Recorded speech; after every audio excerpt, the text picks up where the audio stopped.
everybody in now.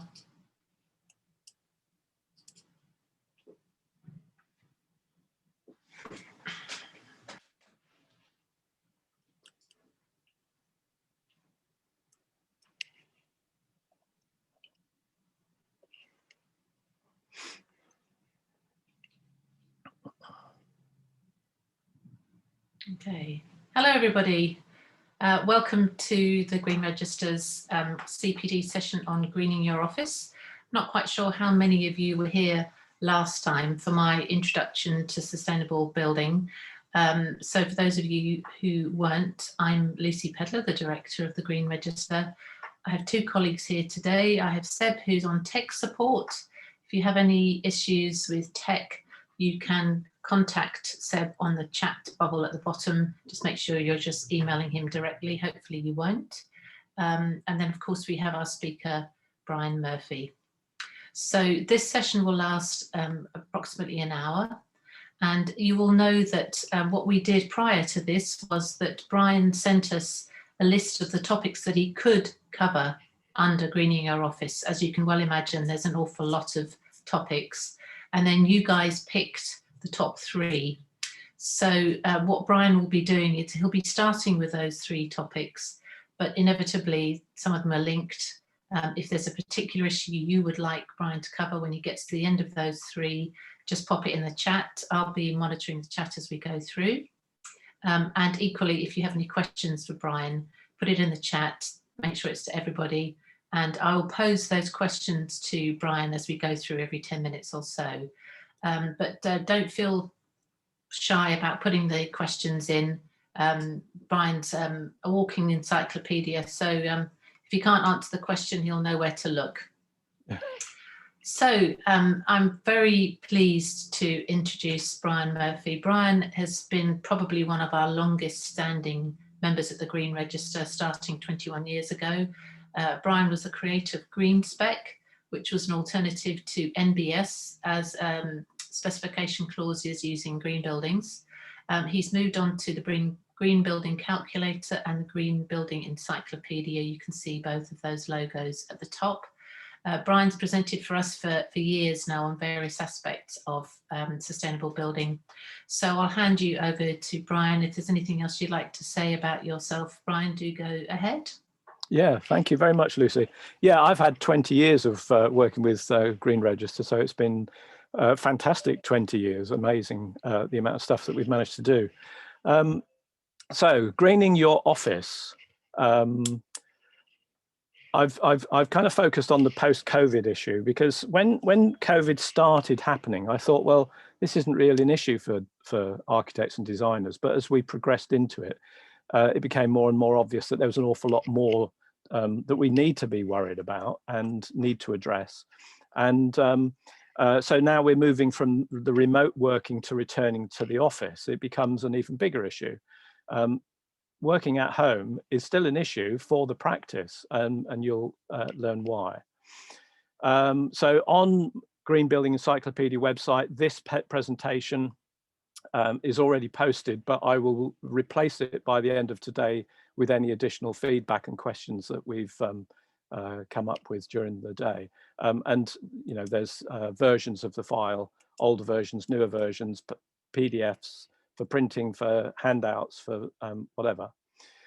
And I also wanted to just frame it in the context of the UN Sustainable Development Goals, which you'll probably all be familiar with by now. Some of these apply to construction, some don't. With a bit of interpretation, you can apply most of them to most of the things we do. So anyway, so first off, decent work and economic growth. I have reservations about the growth, because that means that we're trying to make more, do more on this planet. And we've only got one planet, and we're already at 3.5 planet lifestyles in the UK. So growth is not that important, except if you live in middle Africa, where growth to a kind of decent level would be what you're aiming for. Peace, justice, and strong institutions. So it's to do with things like the RIBA and ARB and that context. So from the point of view of workers, there is a Health and Safety at Work Act, which we all know about, Employers' Right Act, Section 44. And this latest publication from government, the Good Work Plan, launched in 2020. And of course, a lot of this stuff gets published and you never hear about it, but your HR department probably ought to know about this if they don't already. And the most important thing is, in the context of this legislation, there are your standards, your expectations, your policies, procedures, and your staff. And the important thing is that you need to kind of communicate well and engage with the issues that surround them. And the legal people would say, fix the roof whilst the sun shines. Get your paperwork in place, get it in order, make sure everybody's got their own copy of it. They've all signed it, done their bit. Don't wait until you have a problem. And the issue at the moment is that there is a big movement to unionize the architectural profession, primarily to reduce mental stress and exploitation, but an awful lot more too.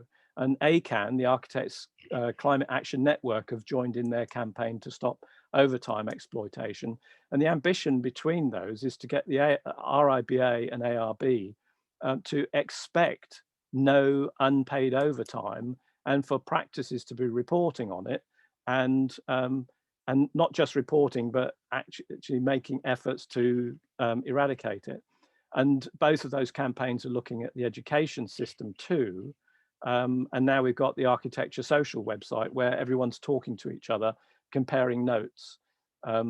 So Good Work Plan, worth downloading. It's very kind of employer employment heavy, but a few other bits and pieces thrown in there for good.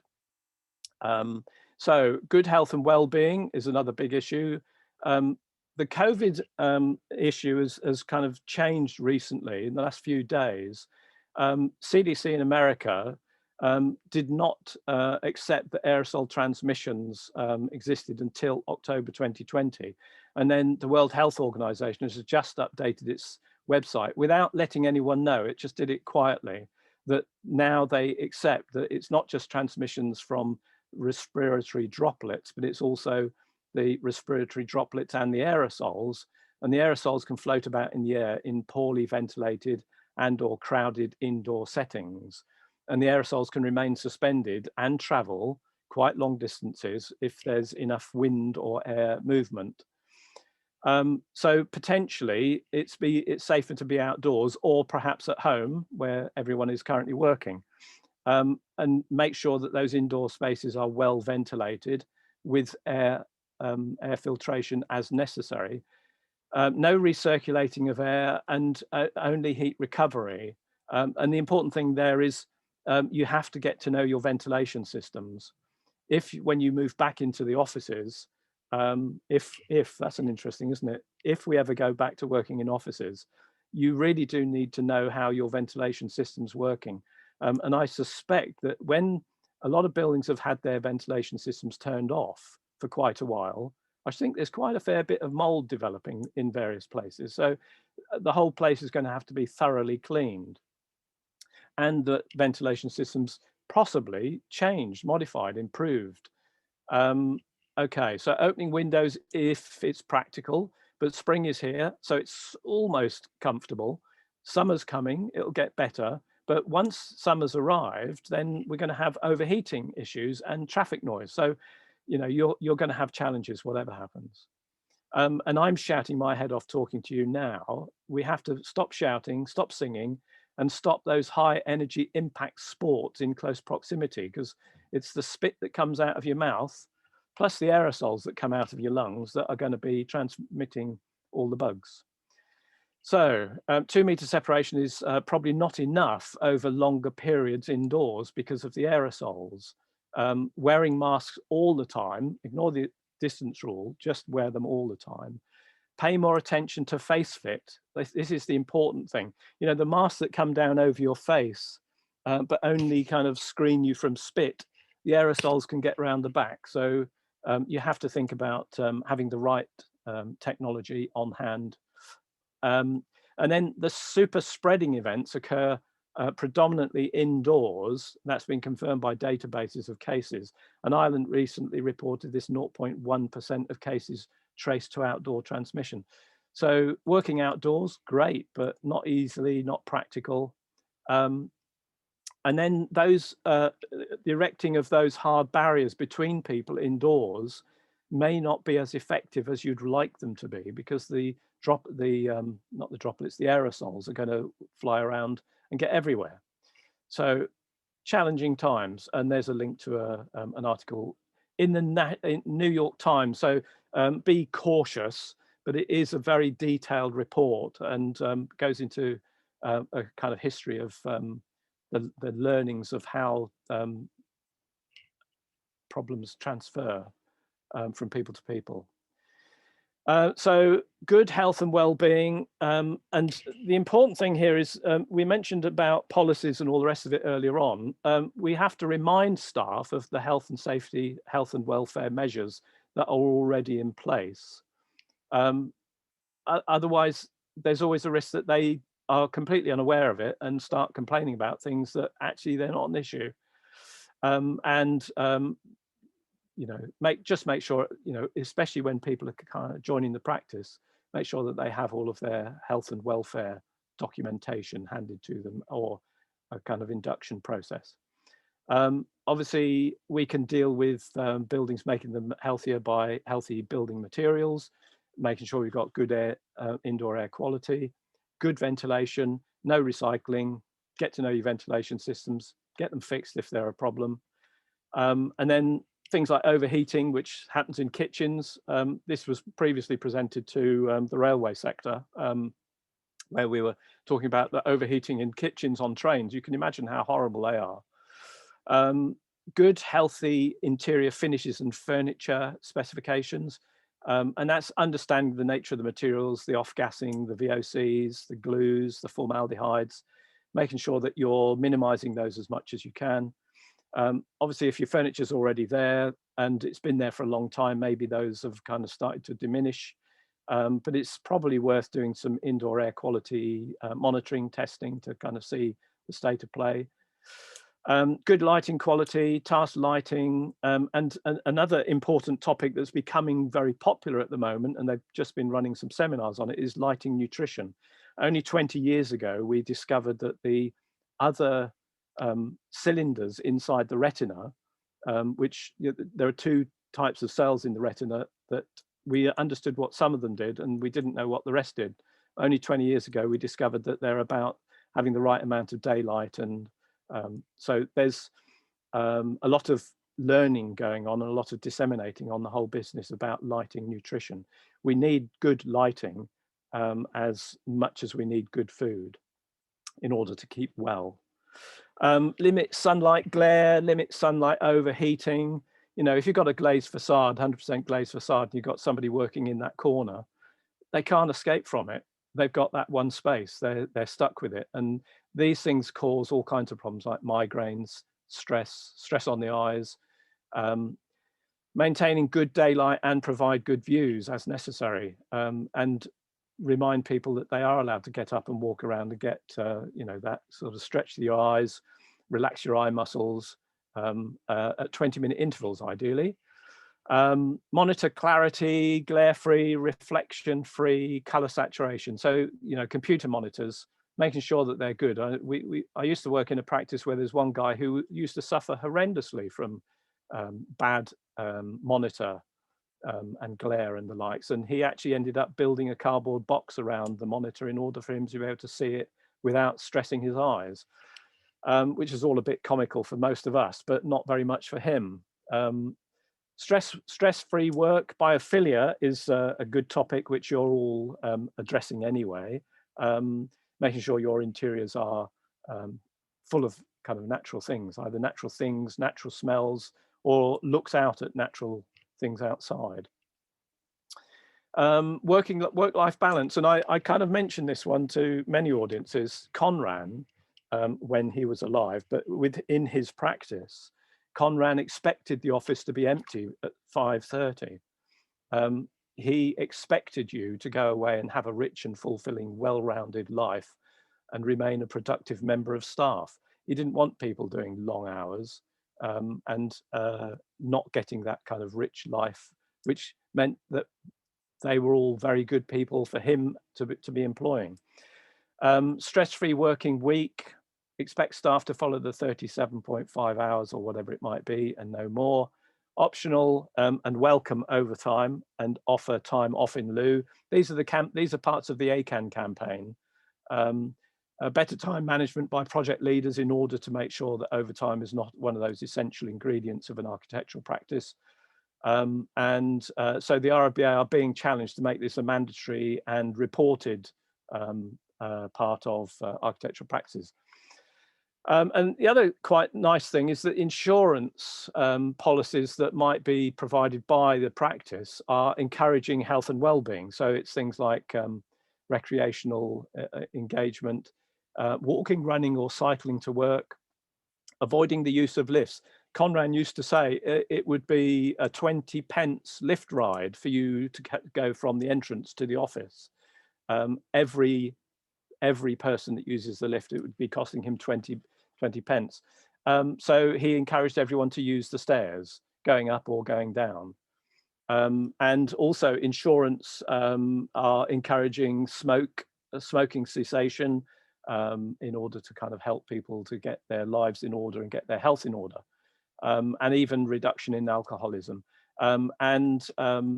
Because of working at home, you don't have these opportunities. For example, I worked with Kia for a while, Kia's head office, but all of their offices have occasional drug and alcoholism monitoring, and they just turn up without notice and just test everybody.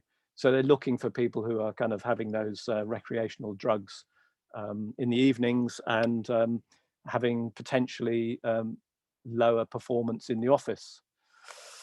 So you'll know about Fitwell, SCAR, which you may or may not know about. SCAR is the fit out and refit environmental assessment method, which is hosted by RICS, and it's primarily for office, retail and higher education. And it sort of addresses quite a lot of issues in a way that's more practical. Well and Fitwell are very expensive assessment methods and become kind of unwieldy at times, especially when you've got to do a test, send it to America to have it assessed and then get the results sent back. And BREEAM, which you're probably most likely to be completely familiar with, building fabric using the green guide to specification, which is not particularly green. I call it the least violet of the violets. And it doesn't particularly address furniture, so not particularly helpful. Now that we've got lockdown rules easing, there is a duty of care to staff, and that will cover things like travelling to and from home and office, especially if the home is now the office. And if you're then travelling between office and home office and office, then you have some obligations that probably transfer into that journey. And of course, one of the things about the COVID is that every effort you make to try and kind of get everything sorted out, all you can do is your reasonably practical best. You can't eliminate the problem. And as long as staff know that, then in the event that they do manage to pick up some bugs, then you've done your best, you've done your reasonably practical best, and then you're in a kind of a safe legal position. So protect your workers and others from so health and safety legal obligations. Wellbeing policy carries over to this, and your obligations go all the way back to their workplace, which is at home for some of the time. So things like, are you sitting comfortably, upper limb disorder and repetitive strain injuries. The variety is the spice of life. So encourage people to kind of do a variety of different things in different parts of the office, give places where people can kind of move to a different place for a different context. Chairs, we went through this thing about health and safety of chair design and the ergonomics of chairs, and then we started using Agile Working, and then all of a sudden you don't have a chair anymore. It's not your chair, it's a chair that's owned by the office, and you get to sit in everybody else's chair. So we've kind of lost contact with that. And so the chance of RSI and ULDs kind of coming back are potential. And obviously that extends to things like the mouse, the keyboards, hands, arms, shoulders, back, all of it starts to become problems. And I used to work in one practice where they had a chiropractor who would come in at lunchtime and kind of give you a bashing in a private room whilst everyone else was having their lunch, and then it felt absolutely brilliant for the rest of the day. Ergonomic adjustable chairs, set them up specific to the user's geometry, own your own chair, and then the agile working thing kind of annihilated that. Out of interest, is the practice I don't suppose you can talk to me, but does the practice use agile working? I mean, I worked for MCM for a while, MCM Architecture and Interiors, and they adopted the agile working, so no one had their own desk. And for me, it had all kinds of impracticalities, like not having a team working side by side, actually having the team spread all over the office, which didn't really help very much. Electrical safety, pat testing. So you've got to pat test all of the equipment if it's installed in the staff's house. And then you have other things like IT support. Are you able to hold help desk and remote fixing of IT problems? In addition, then there's the GDPR, information security, probably not an issue, but if you've got all of your contact details in a place, making sure that that can't kind of escape, shouldn't happen in the office. So there's no reason why it should happen working from home, but you never know. And data shredding, data shredding only works if you shred in two directions. If you only shred in one, then you've just got jigsaw puzzles for other people to work out. And in America, not in America, in the Middle East, the American army did a fast retreat and shredded everything. And then Saddam's army got all of their wives to do jigsaw puzzles for months to kind of discover all of their inner workings. Two-way shredding, absolutely essential. So working from home, making them COVID secure, working in other people's homes. So the practice has a duty of care that extends to the employee's home workspace. Risk assessments are essential. You can have a set template, and you can ask the employee to do the assessment themselves. That's legally okay. But then you have to review it and have it reviewed at set intervals. Working away from home and office. Mobile working, it's potentially a problem. Hot desking, probably you're not going in at all, but if you are going into a partially manned office, then hot desking can become a problem. So you've got to be very proactive with safe cleaning.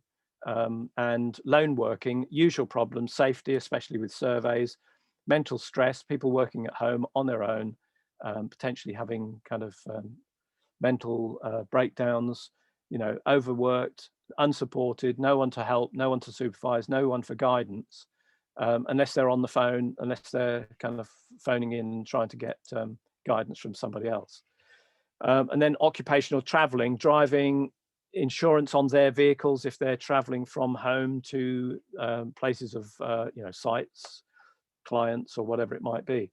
Public transport risks, not quite sure what they are, but apparently the legal world regard that as a kind of an extra issue.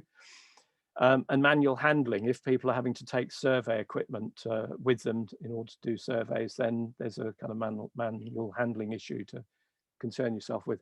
They probably have that issue anyway when they're doing surveys from the office in the usual way, but slightly different if they've got to carry it in their own way by some other means. Anyway, returning to work. So ventilation and air conditioning systems have to be understood.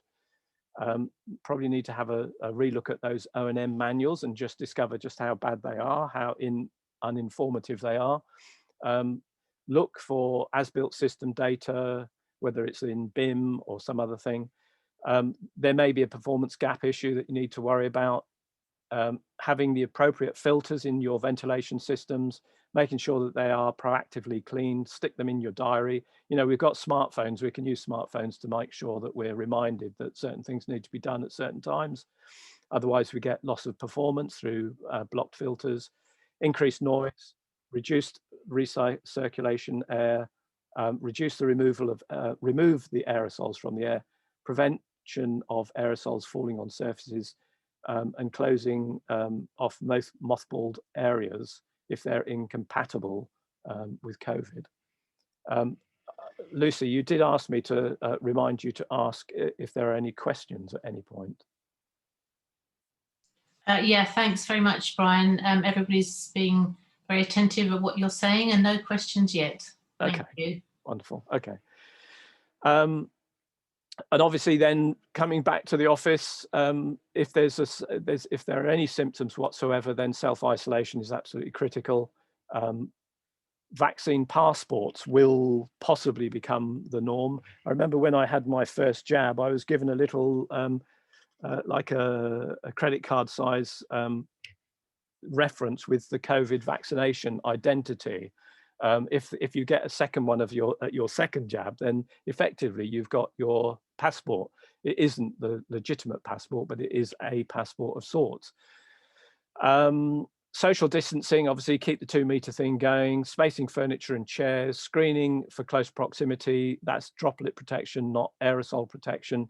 And in the case of the railway, the canteen truck was the kind of major problem from their point of view. Wearing masks, keep on wearing the masks. Face fit is important. Hand sanitizing stations as people arrive as well as when they leave. Hand washing pre, during and post-COVID pandemic. And men in particular have learned that they should wash their hands after using the loo. Remember when the Millennium Dome was opened and they were using rainwater, harvested rainwater for toilet hand washing, and the men's water containers just never got emptied.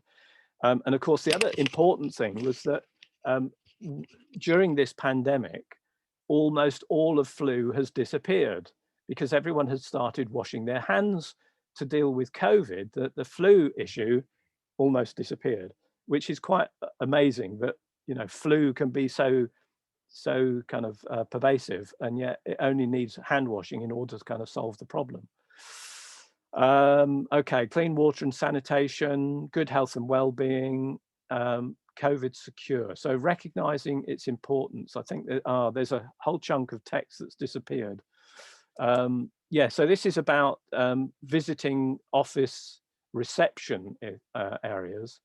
There is this thing that we have to remind staff that we cannot eliminate the risk entirely, and you have to let people know that. But at MCM Architecture, they had an iPad in reception area for signing in. So something like that, you've got to wipe it clean after every person. So you might end up reverting back to a kind of manual paper based, but then you mustn't share pencils at the reception desk either. And I've just doing voting recently, they were asking you to use a pencil and throw it away or take it with you, which would be mad if everyone did the same.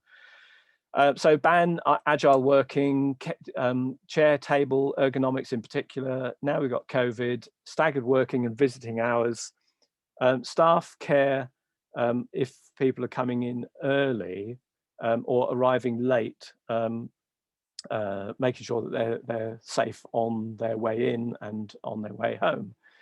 No shared equipment. So ban pen sharing, which happens at reception desks, probably not many other places, and maybe even in a meeting, committee meeting or whatever, making sure that you don't borrow each other's pens and pencils. iPad recreation, reception signing in, the challenge of keeping it clean. Circulation routes, one ways, use different entrances, social distancing, avoiding impromptu meeting in corridors and stairs, because you're probably more likely to kind of be face to face or whatever. And then considering the the physical proximity, the density of staff in office spaces is no doubt going to reduce by spacing people out. And then there are certain places where the density becomes more intense, meeting rooms, kitchen dining spaces, toilets, social distancing in corridors, dealing with those impromptu meeting spots. And then geometry, anti-proxemics. This whole thing is about not doing what we would not naturally do. Proxemics is where you kind of sit, you know, like at 90 degrees to each other and talk. It's comfortable. Face-to-face is not so comfortable. And so if you are doing face-to-face, you need barriers in between. And then circulations and seating separation, you know, even reception areas, going to have to start splitting up chairs and the like, and in order to kind of spread people apart. But at the same time, you've then got to kind of maintain acoustic contact, audio ability, and even avoid kitchen queuing. You know, if everyone goes into the kitchen, as we always used to do, at sort of 11ish, we'd all go and get our cup of tea. That's got to be staggered. So, you know, all sorts of interesting things that you've got to kind of rethink. Introduce high-level deep cleaning regimes. I used to work in MCMs where every Friday, cleaners would come in Friday about 5 o'clock and clean the keyboards and clean the monitor and clean the mouse. Probably you need to do that more frequently. Probably need to do that every day. It's quite a challenge. Or you get staff to clean their own. And especially if you're in an agile working situation, which you really shouldn't be, but if you are in an agile working situation, every time you go to another place, you've got to clean the table, clean the mouse, clean the keyboard, clean the screen if it's touch screen. Oh, you know, it gets big and complicated. So the other issue, I think, which is important, is the contact points. The contact points are absolutely everywhere. Entrance door access control, keys, and any other controls, switching, lift call buttons and lift call button surrounds, and light switches, and any switch, and the surrounds, always around the surrounds as well. The handrails on stairs, on the landings, lift cabs, handrails, mirrors. Not, well, you know, hopefully people don't kind of touch mirrors, but maybe they do, don't know. Reception, furniture, visitors book, iPad, visitors badges, you know, whole badge situation. Got to clean them, got to, what do you do? Throw everything away? The last thing we need to be doing is sending tons of stuff to landfill. We've got to kind of have kind of good cleaning regimes. Invite sanitizing, staff and visitors arriving and leaving, office, desk surface, height controls. You know, if you've got one of those raising desks, make sure your height control buttons are being cleaned as well. Light switches, power sockets, especially if you've got turning computer monitors on and off, turning stuff on and off at night, making sure that the switches are accessible. So it's mouse, keyboard, trackpads, touch screens, monitors, headphones, speakers, you know, everything. And charge points, chargers, transformers, anything where you might touch stuff. Hopefully we'll get used to all of this and probably have to be a little less rigorous with it as time progresses, and more people get jabs, and make sure that everyone has jabbed, and make sure jabs, that, you know, they got their jab pass. Doors, ironmongery, foot operators, you know, there are new foot operators that are coming available to kind of help you to open and close doors. It seems a bit mad. Finger traps, taps, flushes, proximity taps. You know, we'll move towards more proximity taps and the like, I'm sure. But then, you know, we're going to throw away a lot more taps in order to do that. Meeting rooms, chairs, tables, services, equipment, virtual meetings, Skype, Zoom, team calls, headphones, speakers, mouse, touch, so everything. Virtual brainstorming platforms, physical brainstorming, stickers and pens. So there's all sorts going on where we can kind of address that. So I think that's the end of that one. It is. Okay. Now, Ryan, yes. I was wondering whether we could invite Buttress to perhaps just let us know what they're doing in terms of managing this as people come back into the office. Sam, I don't know if you've got any plan in place for that, and it'd be interesting to sort of see that in context with what Brian's just talked about. Yeah. Yeah, so it seems like we're kind of on the same wavelength as Brian, really. We've got deep cleaning that goes on after every use of a computer. We're not hot desking. We have hand sanitizer. We have routes through, in and out. We have well-spaced people in the office at the moment. So I think it's reassuring to know that we seem to be kind of covering most bases. We've had an assessment of our ventilation system, and we had that early doors before anybody went back into the office. And we have a track and trace system where everybody signs in and everybody signs out whenever they're in and out of the office. Yeah. So it does seem like we are covering quite a lot of what Brian said. Yeah, I think it'll be interesting to understand a little bit more on kind of transport in and out of the office post-COVID, kind of how we really maximise the energy within the office as well, from a sustainability point of view. Yeah, I think those are the other two subjects that Brian's going to concentrate on. Thank you. Yeah. Okay. So going forwards then, you're still seeing this screen, UN Sustainable Development Goals? No, we're now seeing your list of GBE contacts, Brian. Contacts? How strange. Well, okay. you know, the Twitter handles, LinkedIn, Facebook. Yeah, okay. Seb, are you there? Can you assist? Yeah, command return again. Okay. So unless, are you moving to a different PowerPoint? No, just going to go back in it again and then do the command return. Yeah, you need to be on the PowerPoint window. Okay, click there and do it again. Got it? No. No. You're still in Zoom, I think. Ah, okay. There you go. You got it? No. Try again.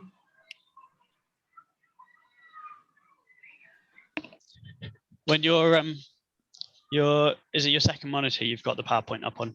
Yeah. Have the cursor on that side. Yes, just did that. Click on that PowerPoint. At the moment, that's not your active window. So you'll see all of the when you click it, you'll see all of the text and stuff becomes a bit more bold, basically. Yeah, it's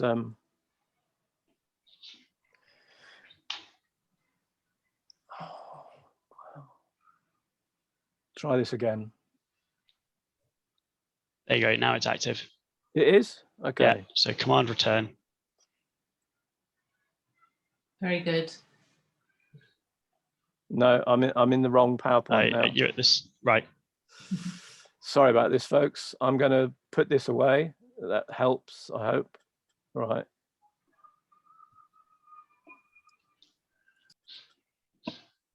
Right, so view, slideshow. And then you just need to share it again. And share it again. Okay. Oh, I've lost my share functions. They're there. Found them again. Screen share.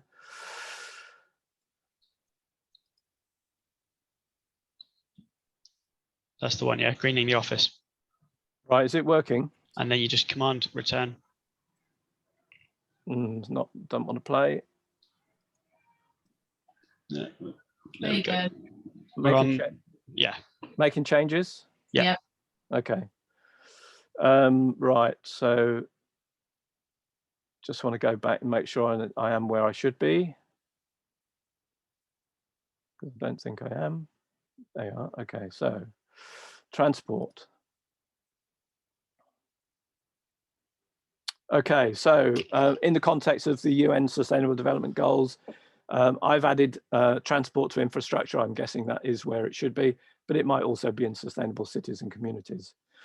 I've got a number of PowerPoints on sustainable transport for people and for goods, so different issues, but I'm just going to focus on the ones that I've written fresh for you. So London streets are normally heavily polluted. Despite clean and low pollution zones, COVID made a significant change to traffic and pollution.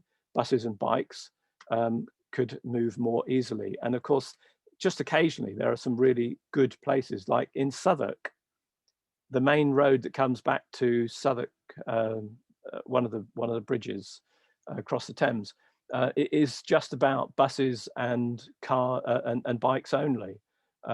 Very, very good place for cycling, but if you're coming in from the north, not very helpful. And of course, now that we've got vehicles returning slowly, and I haven't been to London, so I don't know. It's a long time since I was in London, but the odd video that you see, it almost looks like Holland, almost. Not quite, but anyway, lots of cycling. And then public transport, we've obviously got things like electric trains and hydrogen buses. So, you know, they're trying to do their bit, but even the hydrogen buses, the bendy buses, were, I think it was £250,000 for a bendy bus, and the hydrogen bendy bus was £750,000. It's amazing how much money you have to spend on kind of doing this stuff. And now we've got dedicated biofuel available, not in many places yet, but the general pump fuel is only a very small percentage of bio-based fuel, but Crown Oils have just announced they've now started doing dedicated biofuels, special petrol pumps from this month onwards at petrol stations. So it will take a while for them to roll out, but hopefully things will get better. Taxis, if you stop and do a bit of an analysis, taxis for one-person rides do not make environmental sense. Idling taxis in queues or crawling traffic are really bad news. Diesel taxis are bad news. Diesel, you know, virtually all the taxis are diesel, I guess, these days. And taxis in a hurry, which is the way I use taxis, in a hurry, are also very bad because they're kind of chunking out too much emissions. And then the taxi drivers I've talked to, the low emission taxis, they're convinced they're not working. So, you know, if that's the case, then the kind of scheme, whatever it might be, isn't working very well. Government have got to be reviewing that. Local commuting, although some people will be quite happy to cycle in quite significant distances, could and should be by bicycles, avoiding congestion routes. And there are quite a lot of cycle routes, dedicated cycle routes, that are taking you around the back streets instead of and crossing the main routes. Although in South London, I see quite a lot of the routes are on the main traffic route, so not particularly good for breathing. Bike and bus only routes, significantly better. The Southwark one I've already mentioned. More added during COVID, hopefully, but and hopefully they won't remain temporary, but will remain for long term. I know some of the boroughs are kind of really trying to do their bit. And bike face masks, which I think are you know, really worth investing in, because as long as they're the right ones, they're some of the best technological developments are happening in that arena. And of course, you'd be better off than people who are pedestrians on the same streets that you're cycling along. And of course, the face mask thing during COVID might continue long after. I suspect we'll all be wearing face masks for a lot longer. I mentioned this already, the COVID thing. When it comes to, no, I've got to move on for that one. Buses and trains, and then the underground, a lot of people in close proximity between passengers. Ventilation will draw aerosols across passengers. So your mask, good fit on the face is absolutely critical, essential. And of course, this other thing, I'm a cyclist, so I kind of understand this. Passing through the air that somebody else has breathed first doesn't sound like a very good idea. Admittedly, the air will have been diluted, but there you go. And then if, of course, the cyclist in front of you are coughing or spitting, then steer clear well, pull back or overtake, just get out of their way. And of course, car interiors, if there's any shared car interiors, you don't want any coughers, you don't want any, and everybody should be wearing a mask, even in the car. Ventilation on and no circulating air if you have that choice. And of course, when you're stopping for petrol, there's the coughing in the aisles. The aerosols can pass from one aisle to the next, and there's been demonstrations of how cough aerosols kind of travel all around the shop. So you've just got to be careful all the time. Brian, can I just interrupt? Buttress are actually in Manchester, so they've got a very good public transport system. Of course, it's yeah. going to be different to London. Yeah, trams and the like. Yeah, well, trams and buses, same issues. Although the trams are probably slightly more open and more ventilated, although they probably, these days for health and safety, they don't have permanently open doors, I guess. Not like in San Francisco. And we've got 10 minutes, by the way. Okay. Yeah. Oh, wow. Okay. So, so insurance is promoting healthy cycling, showers for cyclists, lockers for changing, under-counter falters for your Brompton's bikes in the reception area to inspire architects, clients, visitors, anybody. And of course, you've got to clean all of the touch points. So, you know, the whole bike really needs to be cleaned when you bring it back to the office. Push bikes for health, e-bikes for the less able, and for clocking up your miles. And of course, don't forget, give everybody a flask with your logo on it, and let them top it up with nice, clean, fresh water before they leave. Masks for and a close fit again for vehicle pollution, for COVID protection. Indoor air is safe, outdoor air is safer potentially. And that marketing opportunity, put the practice livery on your masks and even on your flasks. So, you know, take the opportunity. Conference calls, avoid travel, train or plane. If you've got broadband, no extra cost, use Skype or broadband. You know, Skype's sort of history now, I suspect, although some people had all of the Skype phones. You can Skype in, Skype out, landlines. And the multi-purpose, multi-location meetings on phone and computer. Skype became a little bit challenging for kind of conference calls. I don't know whether it ever got better, but of course now we've got all of the other technologies, Zoom, Team, GoWebinar, GoMeetings, etc. And then you get all of that extra technology, webinar for meetings, for CDs, for CPDs, for videos. And you get those other things like surveys, chats, polls, Q&A, breakout rooms, and all of those controls, on off stuff, hand ups, recording, putting stuff on YouTube and Vimeo later on, breakout rooms to get better engagement. And of course, if you are using breakout rooms, something I saw used very, very well the other day was as soon as you arrive, you get bumped into a breakout room to break the ice, facilitate. You have a facilitator in the room to kind of get the conversations going, introduce people to each other. And then that helps the working groups to kind of get up and running much quicker. Marketing opportunities, practice livery on everything, on your backdrops. Moving about the office, don't use the lift between, you know, because it's costing Conran 20 pence a go, it's costing everyone 20 pence a go. We at Benoy, we used to clog up the whole lift system for the 6 floors. We only occupied 3 floors, but no one else could use the lifts because we were using them. Walk up and down between the floors, discourage the use of lift in all but taller buildings, lift up many floors, walk down with gravity assistance, avoid single person lift rides, use lifts if burdened with stuff. Natural wood finishes in there, quite nice, but take the lacquers off and give people something to touch as well. So adding a bit of biophilia in the lifts too. Avoid those heavy lacquers. Energy supply, energy use. So carbon reduction commitments started but got dropped. It was a kind of a really good idea, but the government handled it very badly and it never really got off the ground. Fuel choice for equipment in the office, you know, fridges, gas fridges, don't see them about many more anymore these days, I guess. But if you have a choice between gas heating, or electric heating, historically, electricity was a no-no.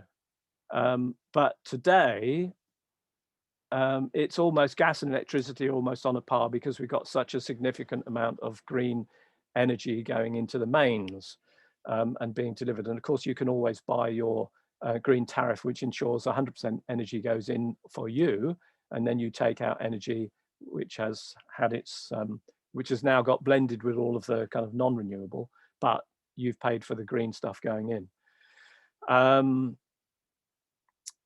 But a small percentage of biogas is going into mains gas, so it's not really a significant change on that front. But with so much kind of offshore wind, etc., you know, there's still a lot to be gained from kind of switching over to electric where it's appropriate. And if you can use PV or wind local on your building, but not tiny wind and not tiny PVs. Make sure that you've got the kind of the big efficient stuff. And of course, gas is going to be a no-no for residential in the future, in the near future. And still choose your A++++ appliances. Make sure that you're using the most efficient kit. There's all kinds of kit on the market for monitoring and metering your equipment, not difficult to install, so that you can kind of see how much energy you're using, especially in domestic properties, but even in small offices, having this bit of kit in the kitchen. So when you flick the switch for the kettle, you can see the numbers are rattling past, whereas when you switch it off, they're just kind of back to kind of passive. And so you can begin to see where all of your energy is being consumed. There was a lovely bit of kit called DIY Kyoto. If the UN weren't going to do anything, we could all do it ourselves. And of course, if you've got all of this kit with USB connectors, you can then kind of join into the community that are using them and compare notes. You know, lovely devices like this, which kind of gave you an instant readout all the time.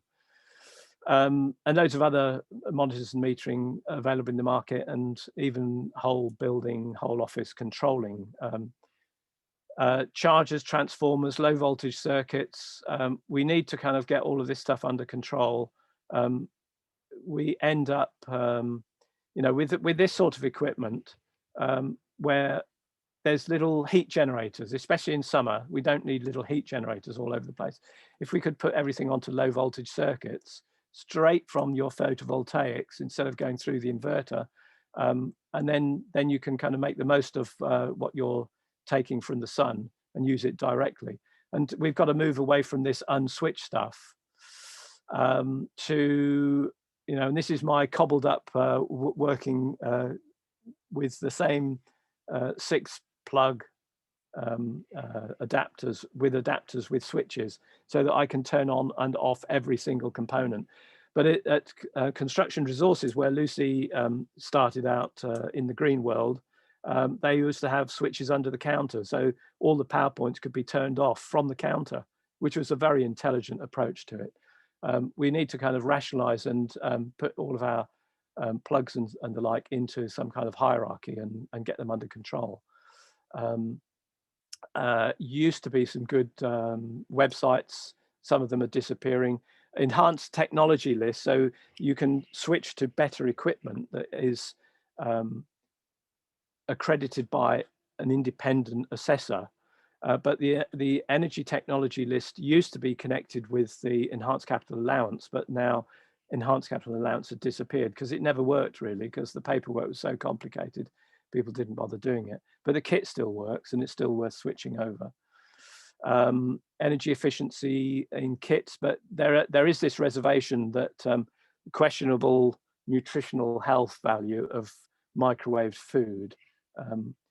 There's still, you know, still people worried about eating that way. Energy efficient equipment, the AA ratings, you know, you've got to get the best efficiency equipment and it's available. And of course, fridges, freezers and water coolers should all be via voltage optimization, which you can either do via 13 amp plug voltage optimization or the whole office voltage optimization. And of course, when it comes to things like appliances, just be very careful of the labels. I've been into car showrooms where they have the D rating arrow aligned with the A rating position in the left-hand side. So the right-hand side arrow is positioned in the wrong place. So just keep an eye, make sure that they're not up to naughty business. And of course, all of the kit, all of the equipment that's available, you know, most white goods, most brown goods are available with energy rating.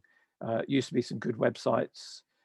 Add your aerating balls into your washing machines to kind of make your washing have a kind of lower need for soaps. Still do the same job. Voltage optimization everywhere. I'll just point out a few. Voltage optimization. This would be for your fridge in the kitchen, if you're not going to do it for the whole office. Power saver and other equipment. There was this other thing I wanted to mention with your power sockets. I showed the power sockets, kind of multi-gang things. If you do have electric heaters in the office, make sure that they're turned off in the summer. I've been into offices where it's been baking to go and search for a 13 amp socket for my laptop, only to discover there's a heater that's been on 24 hours all year, heating up the concrete slab, making sure that the office was lovely and hot when you arrived in the morning. So you've got to kind of engage with that stuff. And of course, some people in the office were saying, yeah, but I'm not paid to do that. It's below my pay bracket or things of that nature. So, oh yeah, so this is it. So, you know, just make sure that your power is all in some kind of hierarchy and that you can turn things off in summer. I think I've probably reached the end of my time, so I probably ought to stop and then give you a chance to question if you have the energy and will to do so. Yeah, Brian, I mean, actually, we did start a few minutes late, didn't we? So do you think there's any critical slides you'd like to cover for, like, you know, another 5 or 6 of them? You feel like it's a good time to stop? I think it's a good time to stop, let people ask a question or two. Okay.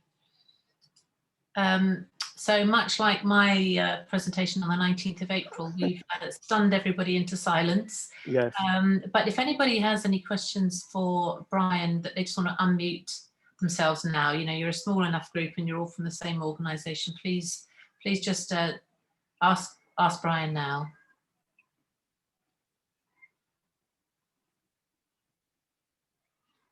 Silence. Okay, that happened to me too. Don't worry. Sam, and any comments? I think that was really useful, Brian. Thank you. I think there might be some questions that come out over the next couple of days as people have digested all the information, in the same way that happened with Lucy's presentation. Yeah. So yeah, if we do have any questions, kind of over the next couple of days, I can send those through and to Lucy.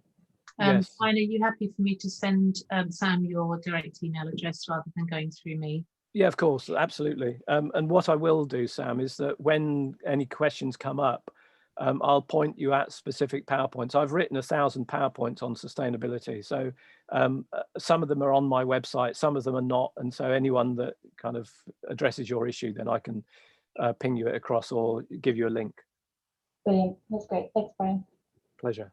Okay, thank you very much, Brian. Thanks, Sam. Thanks to everybody else. Yes. And we'll send you the presentation probably through WeTransfer, Sam. It'll be too big to email. Yes. Okay, many thanks, everybody.